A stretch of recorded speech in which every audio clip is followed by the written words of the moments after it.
This piece was originally sketched on piano in 1983 when I was in college 150 years ago. So, it was supposed to be, and still is, what's called incidental music, where you are creating a piece to describe an event. And this is supposed to depict a wedding procession. When I was getting my master's degree at SMU, I repurposed it just for my master's project to also depict the life of a child from birth to maturity. And so when Laurie asked me to do this, I went back to my orchestral scores, because this is a gigantic, colossal orchestral piece written for full Wagnerian orchestra, which is a giant orchestra, plus women's choir, plus handbell choir.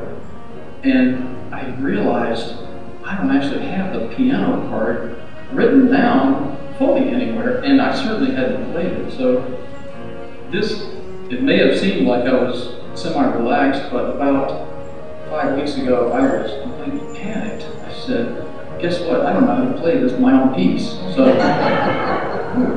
finally, this day got here, because I don't play piano a whole lot anymore. I love playing with accompanying Miss Laurie on drums. I like that. My favorite instrument to play is drums. It's the most fun.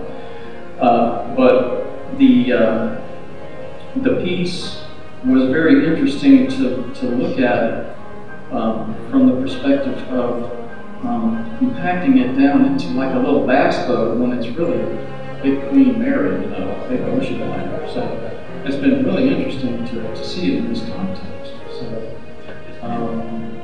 yes.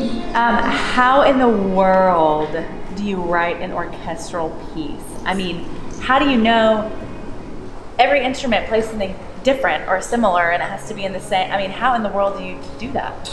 The school you graduated from teaches you how to do that. Because I'm living proof that you don't have to be smart to go learn how to orchestrate. Orchestration it's like anything else, you have to go learn how to do it. The one thing that you don't have that I do have and you can't get in a classroom is actual years and years of orchestral experience. My first degree was in, I got an orchestral trumpet degree, so I spent years in the body of an orchestra, just experiencing what it's like to play in an orchestra. You can't get that in the classroom. But to learn how to orchestrate, you can actually go to school, learn how to do that. You have to practice for it. My first instrument, I was in the 8th grade, I played snare drum. Started on snare drum in junior high school.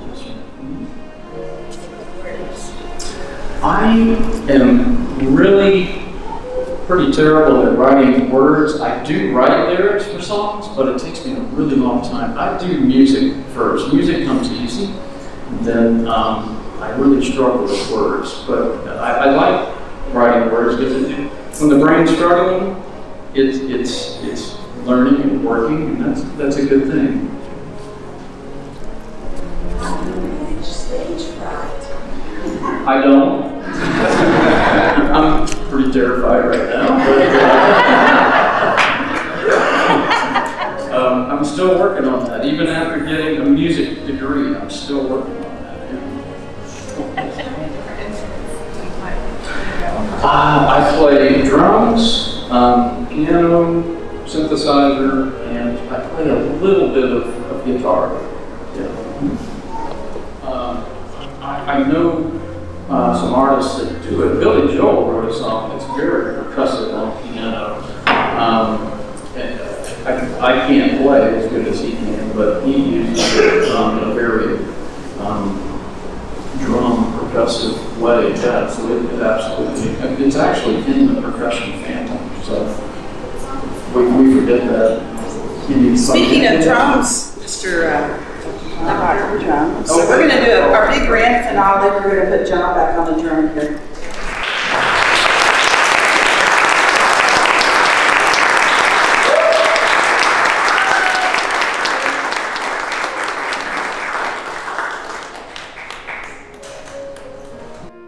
couple of the questions I felt I could have answered a bit better, so let me go ahead and offer that now.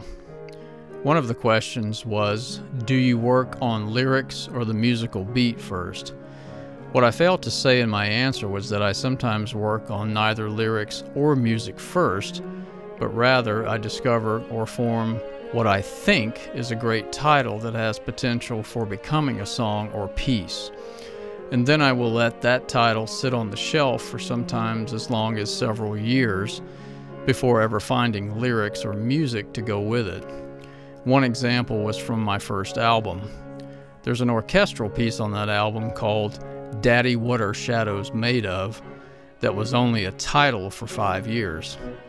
One of my nieces actually posed that question to my brother, and when I heard about that little conversation, I made sure to jot down that question. I felt sure it would make a great piece at some point, but I didn't know in what form until years later.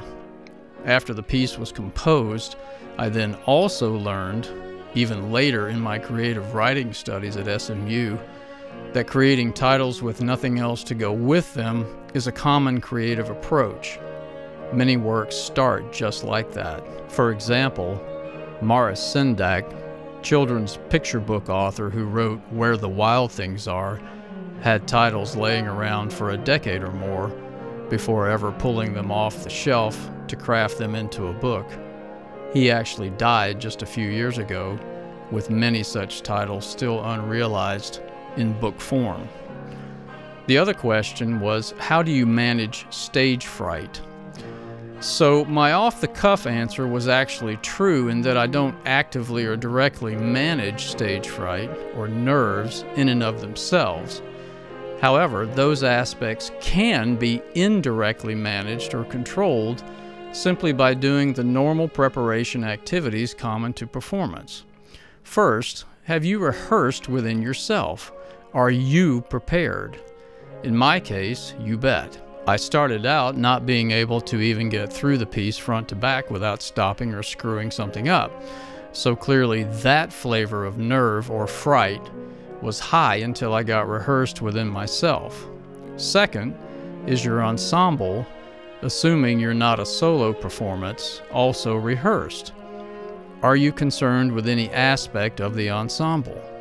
In my case, getting to perform with such a brilliantly accomplished performer and artist such as Dace Sultanov not only put me at ease in terms of the ensemble, but actually made performing my piece wonderfully enjoyable.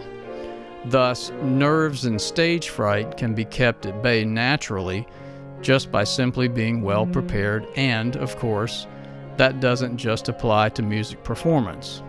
Athletes, public speakers, etc., all have to be prepared as well for their quote-unquote performance. If you go into a performance and you have no nerves at all, I believe that's a bad thing. You could ask yourself, am I alive on the planet? Do you have a pulse? I think you need a little bit of nerve of the positive kind once you've eliminated these lack of preparation type nerves that I mentioned earlier.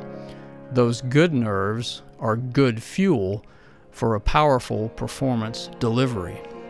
So now you've made it to the stage and you're super prepped, ready to perform. There's one other thing that I do, and I call it a performance prayer. You would have seen it at the front of this video, and that is simply this moment, this piece, every note a concert. The history of that for me is in music school, my piano professor once told me in front of my very first recital hour performance, just focus and clear your mind as best you can and relax. So I formulated that into this moment, this piece, just to try and clear my head in a very simple 4-word phrase. The second half of that little prayer, every note a concert, came from my trumpet professor when I was a freshman in music school. We were preparing for my first real professional gig, and he was taking a big chance on me. We were going to play an Easter gig that involved 2 of the New Orleans Symphony trombone players, and we were doing a quick run through, and I happened to hit, an egg of a note, and he said immediately, when you're taking money You don't play wrong notes. It's just simply not done. And that was a good piece of professional advice. But the other piece of advice, which was artistic, was that he said in the same moment, every note should be a concert. And that was to think of not your whole performance, as you should, in terms of that being a concert, but each note, no matter how insignificant you think those notes may be, those individual notes are concerts unto themselves. So when I'm at the piano, especially, where you can sit and you have a moment to yourself, just look away from the keyboard and say your own little personal prayer, and that typically will give you a relaxing moment and make your performance possibly a bit better.